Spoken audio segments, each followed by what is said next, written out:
Mehndi powder, decoction, నిమ్మకాయతో దాన్ని వడబసి మెహందీ పౌడర్లో decoction వేసి బాగా కలిపి ఒకటి కోన్ పేపర్తో కవర్తో తయారు చేశాను. అందులోకి అంతా ఇన్సర్ట్ చేస్తున్నాను. ఫైనల్గా కోన్ అయితే రెడీ చేశాను. దాంతో ఇలా డిజైన్ కూడా వేసుకున్నాను. నాకు అంతగా రాదు, నార్మల్గా వేసాను. డిజైన్స్ వచ్చినాయి చక్కగా వేసుకోవచ్చు.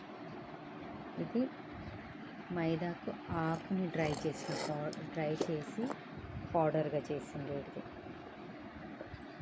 దీని ప్రాసెస్ స్టార్టింగ్ నుంచి చెప్తూ వచ్చింది కదా.